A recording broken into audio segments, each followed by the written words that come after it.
우리는 살아가면서 여러 가지 고통을 겪기 마련입니다. 질병의 고통도 있고, 사고의 고통도 있고, 때로는 굶주림의 고통도 있고, 때로는 폭력에 희생당하는 고통도 있고, 공포의 고통도 있습니다. 인생의 계획과 터전이 한순간에 무너지는 절망의 고통도 있고요. 사랑하는 사람이 떠나는 이별의 고통도 있습니다. 그런데 이 모든 고통을 한꺼번에 한순간에 경험하는 비참하고 고통스러운 순간이 바로 전쟁입니다. 전쟁은 인간이 겪는 모든 고통의 종합 세트라고 할 수 있습니다. 그래서 우크라이나와 중앙아프리카에서 촉히 전쟁이 중단되어야 됩니다. 그들은 다른 나라 사람들이 평생 동안에도 겪기 힘든 고통을 전쟁을 통해서 한꺼번에 겪고 있는 안타까운 사람들입니다. 우리 한반도에도 절대로 전쟁이 일어나서는 안 됩니다. 우리나라는 역사적으로 약 1000번에 가까운 침략을 당했다고 합니다. 우리나라 못지않게 오랫동안 전쟁에 시달렸던 나라가 바로 이스라엘입니다. 어쩌면 이스라엘은 우리나라보다 훨씬 더 많이 전쟁으로 시달렸던 그런 나라입니다. 하나님은 아브라함을 통해서 이스라엘 민족을 선택하셨습니다. 그리고 너희는 내 백성이다. 나는 너희들의 하나님이다. 이렇게 말씀하셨어요.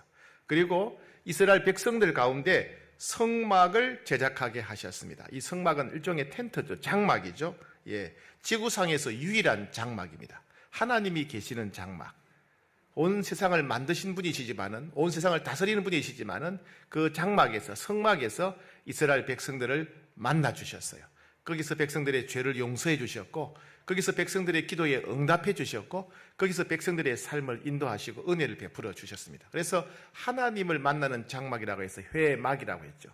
나중에는 이스라엘 백성들이 가나안 땅에 정착한 다음에는 성전을 지었습니다. 성전. 이 성전도 지구상의 유일한 장소입니다.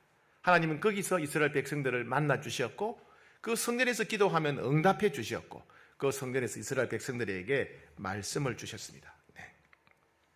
하나님은 이스라엘 백성들에게 젖과 꿀이 흐르는 가나안 땅을 주셨고, 모세를 통해서 주신 하나님 말씀대로 살면 모든 것이 형통하고 행복할 것이다. 이렇게 말씀하셨어요. 하지만 이스라엘 백성들은 하나님을 버리고 계속해서 우상 숭배를 하고 불순종에 빠지게 됩니다. 각종 죄악에 빠지게 됩니다. 그래서 하나님은 선지자들을 보내어서 계속해서 경고하십니다. 너희가 하나님께로 돌아와야 된다. 너희가 죄악을 끊어버리고 하나님 말씀대로 살아야 행복할 수 있다.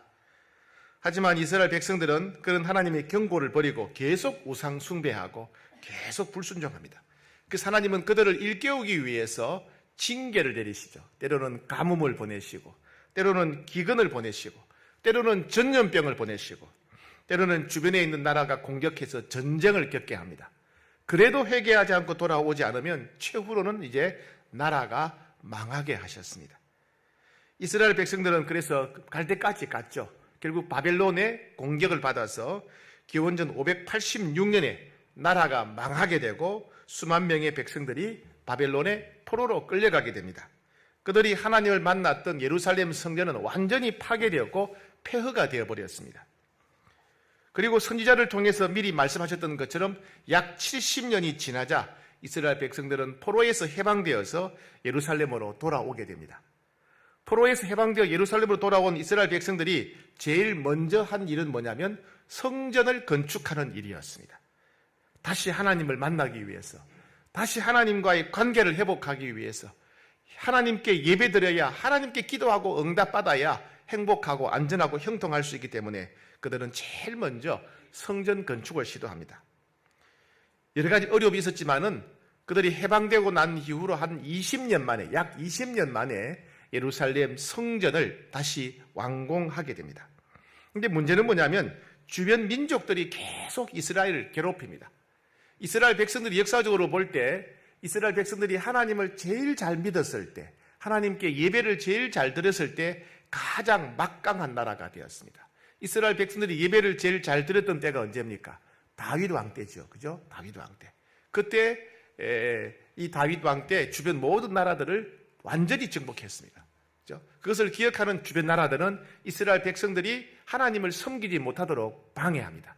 그래서 예루살렘에 와서 약탈하고 짓밟고 또 사람들을 납치하고 불을 지르고 성전 예배를 방해합니다. 그래서 이 성전 예배를 보호하고 또 예루살렘에 사는 주민들의 안전을 보호하기 위해서 성벽을 건축하려고 합니다. 예루살렘을 둘러싼 성이죠. 성벽을 건축하려고 하는데 이 주변 민족들의 반대와 협박으로 인해서 결국 성벽 건축을 하지 못하게 합니다. 무려 한 80년, 100년 동안 성벽 건축을 하지 못하게 합니다. 그러니까 할아버지 때에도 예루살렘 성벽을 건축하려고 했는데 실패하고, 아버지 때에 와서 성벽을 건축하려고 했는데 실패하고, 아들 때에 와서 하려고 했는데 실패하고, 100년 동안 이게 안 되는 일이었어요. 그런데 느헤미야가 와서 이 일을 시도했더니 52일 만에 성벽을 건축하는 기적이 일어나게 됩니다. 80년, 100년 동안 노력해도 안 됐던 일이었는데 느헤미야가 와서 52일 만에 성벽을 완공하는 기적이 일어나게 됩니다. 그래서 이 예루살렘 성벽은 적의 침략으로부터 도시를 보호하기 위한 것이죠. 사진 한번 잠시 볼까요? 네. 예, 남한산성 모습입니다. 예, 저렇게 성벽을 쌓아 놓으면 적의 침략으로부터 도시를 보호하고, 예, 또 성전을 보호할 수 있죠. 다음 장면. 예, 다 성벽입니다. 그 다음에, 예, 요거는 이제, 느헤미야 때 예루살렘에 쌓았던 성벽의 모습입니다. 그러니까 느헤미야와 백성들이 52일 만에 완공한 성벽의 모습이 저런 모습입니다. 됐습니다. 예. 이스라엘 백성들이 성벽을 건축하려고 했던 것은 앞서 말씀드린 대로 첫 번째는 도시 안전입니다. 예루살렘에 사는 주민들이 적의 공격으로부터 보호받도록 하기 위해서 성벽을 건축하려고 했고, 두 번째 더 중요한 것은 뭐냐면 바로 성전을 보호하고 예배를 지키기 위한 겁니다. 그래서 마음껏 하나님 만나고 마음껏 예배 드릴 수 있도록 그들은 성벽을 건축하기를 원했습니다. 그런데 문제는 이 성벽 건축 공사가 쉬운 게 아니었습니다. 100년 동안 실패했잖아요. 그죠? 100년 동안 노력해도 안 됐던 일인데 그만큼 어려웠다는 어려운 공사였습니다. 외부에서는 주변 민족들이 군대를 동원해서 계속해서 위협하고 협박하고 공격합니다. 북쪽에서는 산발랏, 동쪽에서는 도비야, 남쪽에서는 게셈, 서쪽에서는 아스돗, 동서남북 사방에 있는 적들이 계속 이스라엘을, 예루살렘을 공격합니다. 공격하고 사람을 납치하고 죽이고 불 지르고, 예, 그리고 사람들을 살지 못하게 만들고 예배를 드리지 못하게 방해했습니다. 그렇기 때문에 100년 동안 안 됐던 일입니다. 예, 그뿐이 아닙니다. 성벽 건축을 할 때 보니까 내부적으로도 어려움이 많았어요. 내부적으로도 부유한 자와 가난한 자들 간에 갈등이 있었고, 상류층과 하류층의 이 갈등이 폭발했습니다. 또 적들은 끊임없이 유언비어를 퍼뜨렸습니다. 느헤미야가 왕이 되려고 성벽을 건축한다, 이런 헛소문을 퍼뜨려서 페르시아 황제가 개입하게 만들었습니다. 즉 성벽 건축은 페르시아 황제에 대한 느헤미야의 반란이다, 이런 거짓 유언비어를 사방에다가 퍼뜨렸습니다. 때로는 지도자인 느헤미야를 죽이려고, 암살하려고 여러 차례 시도하기도 했습니다. 성벽 건축의 가장 큰 장애물은 이스라엘 백성들 자신이었습니다. 그들은 100년 동안 노력해도 안 되는 일이었기 때문에 스스로 포기하고 낙심하고 절망했고 의지와 열망이 없었습니다. 이것이 제일 심각한 문제입니다. 여러분, 사람들마다 그런 게 있습니다. 이거는 내가 노력해도 안 된다, 포기한 게 있습니다. 여러분, 살아오면서 몇 번 시도해봤는데 안 되니까 이건 내하고는 상관없다, 나는 안 되는 일이다, 그런 일들이 있지 않습니까? 그죠? 이건 불가능하다. 그런 것처럼 이스라엘 백성들도 80년, 100년 동안 노력했는데 이 성벽 건축이 안 되니까 이건 불가능한 일이야, 이건 안 되는 일이야, 포기한 일이었습니다. 그들의 낙심, 그들의 절망, 이것이 최고의 장애물이었습니다. 그런데 이 성벽이 52일 만에 완공이 됩니다. 느헤미야 6장 15절에 보니까 성벽 역사가 엘룰월 25일에 끝남에 우리의 모든 대적과 주위에 있는 성벽 역사가 52일 만에 끝남에 이방 민족들이 이를 다 듣고 두려워하여 크게 낙담하였으니 그들이 우리 하나님께서 이 역사를 이루신 것을 알미니라. 예, 52일 만에 성벽이 완공되는 기적이 일어난 겁니다. 그래서 이스라엘 백성들도 놀라고 주변에 있는 그들을 공격하고 방해하던 사방의 적들도 깜짝 놀랄 만큼, 충격을 받을 만큼 놀랐다, 그런 말씀입니다. 어떻게 이와 같이 100년 동안 노력해도 안 되고 실패했던 일인데 52일 만에 그 많은 장애물, 어려움들을 극복하고 성벽을 완성할 수 있었겠습니까? 그 비결이 무엇이겠습니까? 첫 번째는 모든 백성들이, 모든 사람들이 함께 참여했다 하는 겁니다. 느헤미야는 예루살렘 성벽 공사를 하면서 공사 구간을 40개 구간으로 나누었습니다. 우리가 오늘 다 읽지 못했는데 우리가 읽은 1절부터 11절까지 내용은 예루살렘 북쪽 성벽 공사입니다. 그 다음에 오늘 3장 8절부터 11절까지는 예루살렘 성의 서쪽 벽 공사입니다. 14절부터 19절까지는 남쪽 성벽 공사입니다. 20절부터 21절까지는 동쪽 성벽 공사고 32절은 다시 북쪽 공사입니다. 각 집안별로 한 구간씩 맡아서 각 집안이 맡은 구간을 완성해서 서로 연결하도록 그렇게 되어 있습니다. 본문을 잘 보시게 되면 1절에는 대제사장 엘리야십 집안이 양문, 문짝, 성벽, 그리고 한메아 망대에서부터 하나넬 망대까지 했다 나오죠.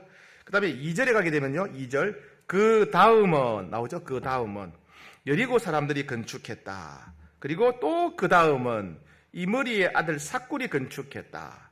그죠? 또 3절에 가게 되면 이제 하스나의 자손들이 건축했고 들보를 얻고 문짝을 달고 자물쇠를 벗고 빗장을 받았고 4절에 그 다음은 학고스의 손자 우리아의 아들 머레못이 중수하였고 그 다음은 나오죠. 그죠? 그 다음이 총 22번 나오더라고요. 제가 세어보니까 22번 나와요. 마치 손을 잡고 우리 강강술래할 때 손잡고 둥글게 원을 그리지 않습니까? 그렇게 하듯이 각 집안마다 한 구간씩 맡아서 그 다음은 누가 하고 그 다음은 어느 집안이 하고 그 다음은 어느 집안이 하고 그렇게 됩니다. 한 집안에 인원이 몇 명이 되냐 하면 우리처럼 뭐 한 가족 하면 2명, 3명, 4명, 5명 그런 게 아니고 여러분 아브라함도 같은 경우에 아브라함 밑에 318명의 종들이 있었죠. 그죠? 야곱 때에 야곱의 집안 사람들이 애굽으로 갈 때 약 70여 명이지 않습니까? 그런 것처럼 한 집안 사람들은 수십 명 혹은 수백 명 혹은 수천 명으로 이루어진 대가족이었어요. 그러니까 그런 수백 명, 수천 명으로 이루어진 대가족 집안별로 한 구간씩 맡아서 공사했다 그런 겁니다. 두 번째는요, 특징이 뭐냐면 다양한 사람들이 함께 참여했다는 겁니다. 다양한 사람들이. 경제적인 형편에 따라서 가족 숫자에 따라서 형편껏 넉넉껏 했습니다. 그러니까 이걸 똑같이 나눠서 한 게 아니라 좀 경제적으로 부유하고 가족 식구가 많은 사람들은 좀 더 긴 구간, 어려운 구간을 하고 가족 숫자가 적거나 경제적으로 가난한 사람들은 좀 더 짧은 구간을 하고 각자 능력껏 부유한 사람은 부유한 대로 가난한 사람은 가난한 사람들 참여했습니다. 어떤 집안은 약 600m 구간 600m 이르는 긴 구간을 맡았고 어떤 집안은 약 10m 정도의 짧은 구간을 맡았습니다. 어떤 집안은 또 두 구간을 맡은 집안도 있어요. 집안이 크다 보니까 두 구간을 맡은 집안도 있었습니다. 그리고 직업들도 다양했습니다. 1절과 22절, 28절에는 제사장의 이름이 나옵니다. 9절, 12절, 16절, 18절, 19절에는 통치하는 관리들의 이름이 나옵니다. 8절에는 향품장수, 즉 기업가죠. 그 다음에 금장색, 공장주입니다. 그 다음에 32절에는 상고, 무역하는 사람들이 나옵니다. 12절에는 여성들의 이름도 나옵니다. 여성들. 집안을 대표해서 여성들이 이 쥐를 주관했어요. 특이한 집안이죠. 9절에는 이방인도 나오고요. 4절과 11절, 20절에 나오는 머레못, 말기야, 삼벨은요 전과자들입니다. 전과자들. 에스라 시대에 죄를 지었던 사람들인데 이 사람들도 어떻게 회개하고 여기에 참여하고 하인들의 이름도 나옵니다. 당시 사회는 직업에 따라서 재산에 따라서 차별이 많았던 그런 시대입니다. 그럼에도 불구하고 예루살렘 성벽 공사에는 어느 누구도 차별하지 않았습니다. 제사장도 관료도 상인도 무역업하는 사람도 공장하는 사람도 여성 남성 유대인 심지어 이방인들도 종들도 심지어 죄를 지었던 전과자들도 모든 사람이 누구나 다 함께 참여했다. 이것이 놀라운 일이었습니다. 세 번째 특이한 점은 뭐냐면 이스라엘 성벽 건축을 한 이스라엘 백성들은 이 일을 하나님이 기뻐하시고 도와주신다라고 하는 확신을 가졌다는 사실입니다.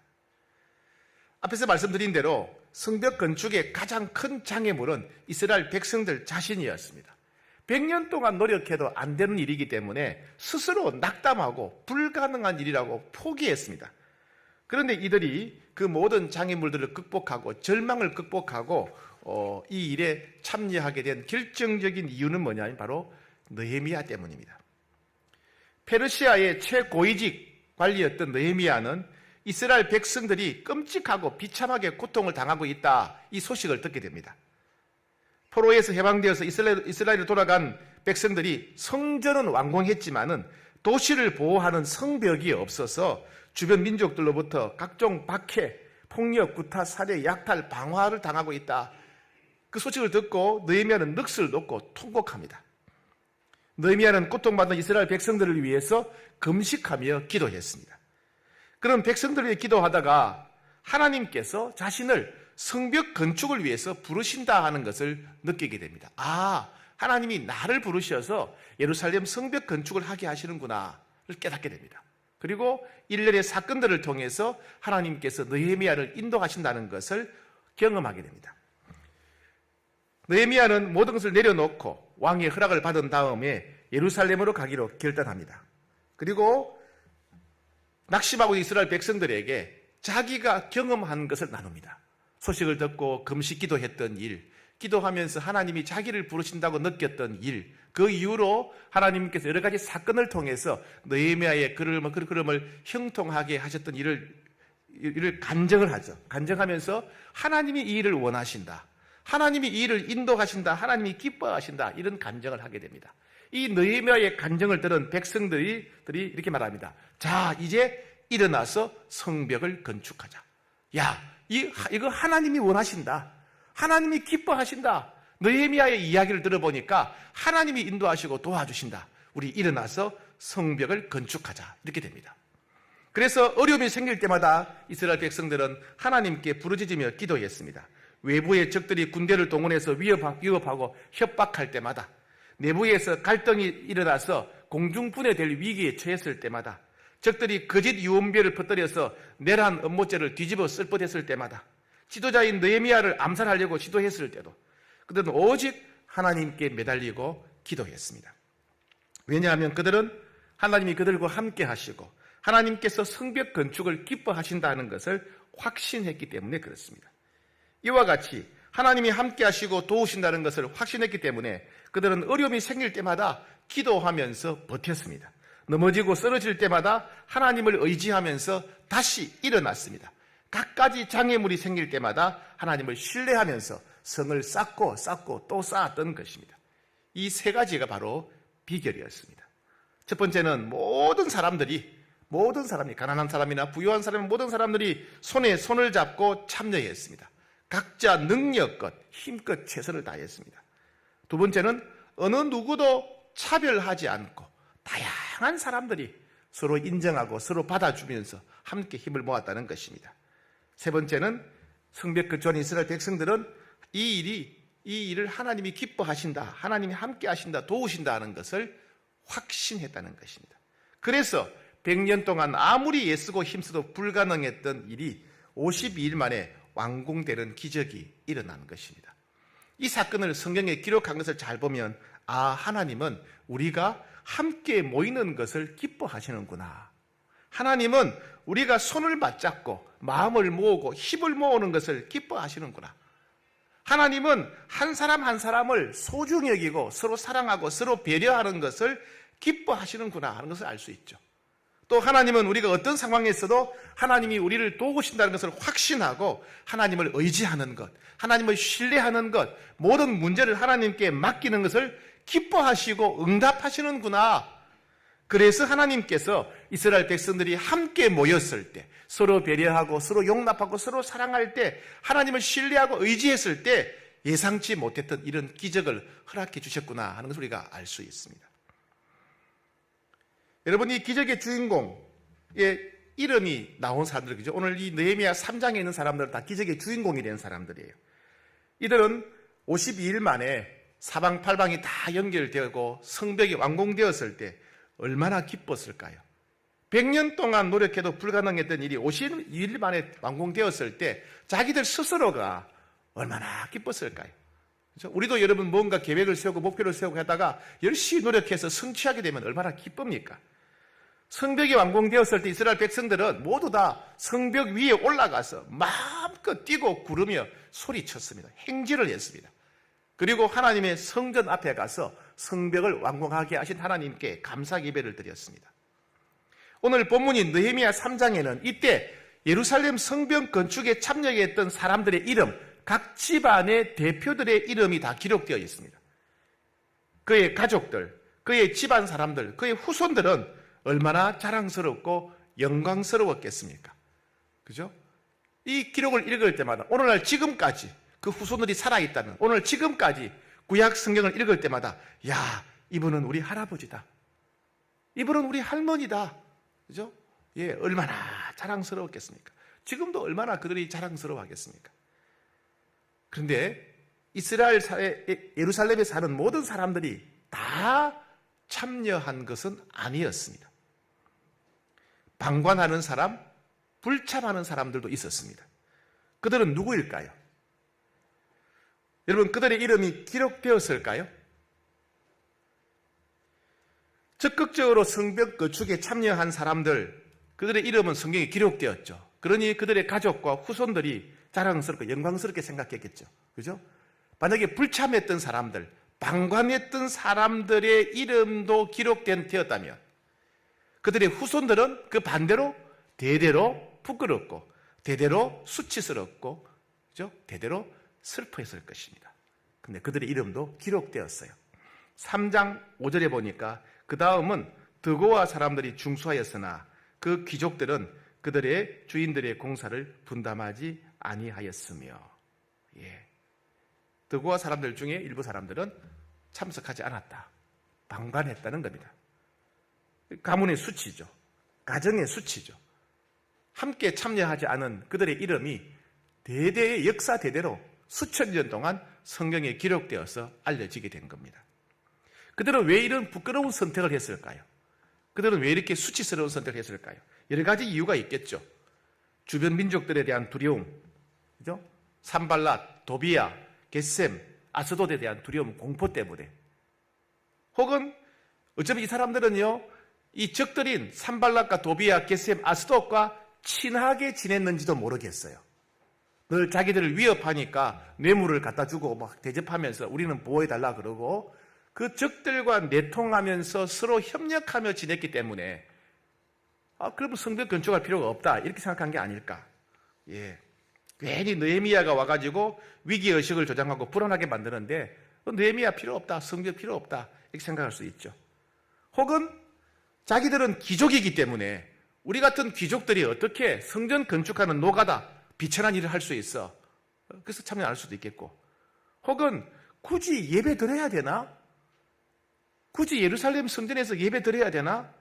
하나님 없이도 우리가 잘 살고 있는데, 기도 안 해도 예배 안 드려도 우리가 잘 먹고 잘 살고 있는데 굳이 뭐 성전을 보호하겠다고 예배를 보호하겠다고 요란을 떠나?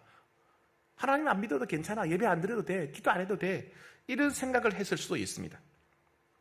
혹은 100년 동안 노력해도 안 되는 일이었기 때문에 이건 불가능하다, 이건 안 되는 일이야, 저 사람들 저러다가 말겠지 이렇게 생각할 수 있었겠죠. 혹은 다른 집안은 평지에서 공사하는데 왜 우리 집안은 힘든 구간을 맡기느냐, 다른 사람들은 짧은 구간인데 우리는 긴 구간이냐, 맡은 일에 대한 불평일 수도 있습니다. 혹은 느헤미야에 대한 불만일 수 있어요. 왜 갑자기 온 느헤미야가 우리를 오라가라 말라 하느냐, 이건 느헤미야 자신을 위한 일이 아니냐, 느헤미야가 왕이 되려고 하는 게 아니냐 하면서 느헤미야에 대한 불신 때문에, 경계심 때문에 불참했을 수도 있습니다. 어디에나 이런 사람이 있죠, 그죠? 예, 어디에나 이런 사람이 있었습니다. 이런 사람들 때문에 낙심해서는 안 됩니다. 이렇게 방관하는 사람, 불참하는 사람이 있었음에도 불구하고 나머지 사람들은 열심히 참여했고 서로 배려하며 소중히 여기며 참여했고 하나님을 의지하며 참여했더니 놀라운 기적이 일어난 겁니다. 그래서 참여했던 사람들은 이 기적의 주인공, 영광스러운 기적의 주인공이 되었고, 방관하고 또 불참했던 사람들은 수치스러운 이름으로 역사의 길이 남게 된 것입니다. 오늘 여기에 하나님께서 우리에게 주시는 말씀이 있습니다. 우리들도 하나님이 하나 되게 하신 것을 힘써 지켜야 된다는 겁니다. 예수님의 보혈로 우리를 하나 되게 하셨습니다. 하나님을 아버지로 모시는 한 가족이 되게 하셨어요. 우리 안에 동일한 성령님이 역사하셨습니다. 하나님은 이미 우리를 하나 되게 하셨어요. 이 하나됨을 지키는 것이 우리가 할 일입니다. 여러분, 가정에 가면 가족이 있지요. 부모님의 피로 한 가족이지 않습니까? 이미 한 가족이에요. 그런데 가만히 들여다보면 한 가족이지만은 한 가족답지 않게 사는 가정이 있어요. 그죠? 한 가족인데, 이미 한 가족인데 한 가족답지 않게 사는 가족이 있어요. 형제들끼리 미워하고 싸우고 재산 때문에 서로 죽이고 고발하고, 가족인데 가족답지 않게 살아요. 그죠? 우리는 한 가족답게 살아야 됩니다. 우리를 한 가족으로 만드신 분은 하나님이시고, 한 가족답게 살고 한 가족됨을 지키는 것은 우리가 할 일입니다. 우리가 할 일이에요. 주님은 우리가 힘써 모여야 된다라고 말씀하시는 것입니다. 그래서 하나됨을 깨뜨리는 것은 마귀의 역사입니다. 하나님은 우리를 하나되게, 예수님의 피로 하나되게 하셨는데 이 하나됨을 깨뜨리는 게 마귀의 역사예요. 시기, 질투하는 마음, 다른 성도들을 미워하는 마음, 혼자만 특별하다고 생각하는 교만한 마음들, 개인주의들, 무관심, 불평하는 사람들, 이 공동체가 우리가 하나 되는 것을 방해하는 모든 것은 마귀의 역사입니다. 우리는 각자 맡은 일에 최선을 다해야 됩니다. 서로 위로하고 서로 격려하며 도우며 최선을 다해야 됩니다. 우리가 하나 될 때 우리는 더 건강하고, 우리가 하나 될 때 우리는 더 성장할 수 있고, 우리가 하나 될 때 우리는 더 큰 은혜를 누리게 됩니다. 우리가 하나 될 때 다른 사람들을 지켜주고 보호해 줄 수가 있습니다. 우리가 하나 될 때 우리는 함께 성장하게 되는 겁니다. 나아가서 우리는 예배의 자리, 사랑의 자리, 은혜의 자리를 다시 회복해야 됩니다. 우리가 하나님을 만나던 예배의 자리가 있지 않습니까? 그죠? 어떤 분들은 또 자기 자리가 있어요. 그죠? 찜해놓고. 그죠? 내가 주님을 섬기던 사명의 자리가 있지 않습니까? 내가 하나님 만나고 응답받던 은혜의 자리, 복된 자리가 있습니까? 이 예배의 자리, 사명의 자리, 은혜의 자리를 다시 회복해야 됩니다. 몇 년 전에 어느 기관에서 한국인의 마음의 온도가 몇 도일까? 체온 말고, 육체의 온도 말고 마음의 온도가 몇 도일까? 그렇게 연구하고 조사한 적이 있습니다. 전국의 10대 고교생들, 20대 대학생들, 30대, 40대 직장인들, 50대 직장인들, 세대별로 5개 그룹으로 나누어서 수천 명의 사람들 중심으로 마음의 온도를 연구했습니다. 그랬더니 대부분 사람들이 계절적인 추위보다도, 육체적인 온도보다도 실제로는 더 추위를 느끼고 있다. 한국인들의 마음의 평균 온도는 영하 14도랍니다. 영하 14도. 그러니까 살기 힘들다는 이야기죠. 그죠? 제가 스트레스 압박감이 많다는 이야기입니다. 제일 마음의 온도가 낮은 사람은 몇 살일까요? 우리는 생각할 때는 30대, 40대라 생각하지요. 20대입니다, 20대. 20대가 마음의 온도가 영하 17도, 가장 마음의 온도가 낮답니다. 춥답니다. 여러분이 코로나 바이러스 때 제일 큰 타격을 입은 세대가 바로 청년 세대입니다. 청년 세대. 우리는 이렇게 자영업 하시는 분들 생각하는데, 자영업 하는 분은 혼자예요, 혼자. 그죠? 그 밑에 딸린 아르바이트 하는 청년들은 3명, 4명, 5명이잖아요. 그죠? 그러니까 청년 대학생들이 20대가 이 코로나 바이러스로 인해서 제일 실직률이 높고요. 그 다음에 부채 비율, 카드 빚이 제일 많답니다. 그래서 학자들은 코로나 바이러스의 최고의 타격을 입은 사람들은 20대 청년들이다. 어느 때보다도 취업이 안 되고 이직률이 높고 때문에 그렇습니다. 그 다음은 누구냐 하면 고등학생들, 10대들, 영하 16도. 그렇게 됩니다. 그래서 우리가 생각하는 30대, 40대, 50대는 생각보다도 20대, 10대보다는 마음의 온도가 높았다는 겁니다. 그래서 다들 물었습니다. 그럼 어떻게 하면 마음의 온도가 높아질 수 있느냐? 당신의 마음이 어떻게 하면 높아질 수 있느냐 그랬더니 대부분 보니까 가족이나 친구들이나 지인들한테 직장 동료들로부터 칭찬을 받을 때 마음의 온도가 높아진답니다. 그들이 나에게 기대하는 일에 내가 부응할 때 학교에서나 회사에서나 가족들에게서나 그들이 기대하는 일에 내가 부응할 때 내 마음의 온도가 높아진다. 특히 20대, 30대들은 소중한 사람들과 맛있는 음식을 먹을 때 마음의 온도가 높아진다 그랬습니다. 여러분의 마음의 온도는 몇 도겠습니까?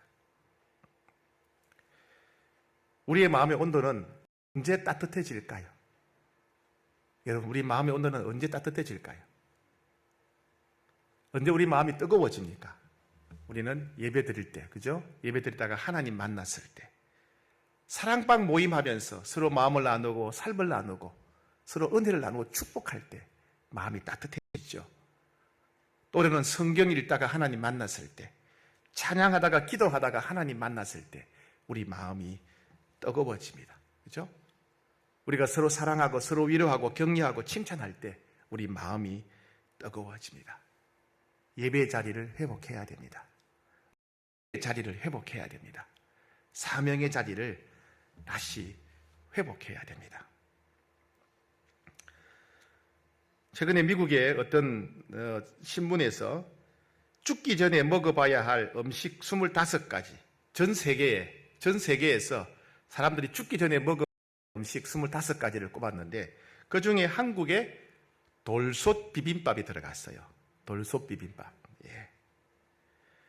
그들은 돌솥 비빔밥을 이렇게 소개했습니다. 전 세계 영양학자들은 한국의 비빔밥이 완전한 한 끼의 영양식이라고 입을 모으고 있습니다. 비빔밥에는 인체에 필요한 5대 영양소가 골고루 들어있습니다. 특히 신선한 야채에 들어있는 각종 무기질을 듬뿍 섭취할 수 있어서 전 세계 영양학자들이 극찬하는 일품 요리입니다. 이렇게 소개합니다. 우리는 그것보다 더 많죠. 더 설명할 게 많죠. 그죠? 밥도 들어가고 각종 나물이 들어갑니다. 그죠? 정해진 건 아니지만은 그래도 온갖 나물은 다 들어가죠. 콩나물, 호박나물, 고사리나물, 반찬에 있는 모든 나물들은 다 들어갑니다. 또 뭐가 들어갑니까? 고추장이 들어가야 되고, 그죠? 또 거기에 뭐가 들어가야 됩니까? 참기름이 들어가야 됩니다. 그리고 계란 후라이가 들어가야 되고, 그죠? 계란 후라이가 들어가야 돼요. 그래야 맛을 냅니다. 나물은 나물대로, 참기름은 참기름대로, 계란은 계란대로, 고추장은 고추장대로 다 다른 맛인데 그게 이게 조화를 이루면서 더 맛있는 비빔밥이 됩니다. 고추장만 먹을 때는 예상치도 못했던 맛이, 오묘한 맛이, 나물만 먹었을 때는 생각지도 못했던 오묘한 맛이 납니다. 우리 교홍이교회가 그런 공동체가 되어야 됩니다. 모두가 함께 모이는 공동체, 모두가 소중하기 때문에 한 사람도 차별하지 않는 공동체, 서로가 함께 모였을 때, 서로가 함께 섬길 때 아무도 예상치 못했던 놀라운 기적이 일어나는 그런 공동체가 되어야 되겠습니다. 비빔밥 공동체죠. 그럴 때 하나님은 느헤미야 시대처럼 오늘 우리 시대에도 기적을 허락해 주실 것입니다. 우리가 불가능하다고 생각했던 모든 것들이 이루어질 것입니다. 성령님은 오늘 저희들을 그 기적의 주인공으로 초대하십니다.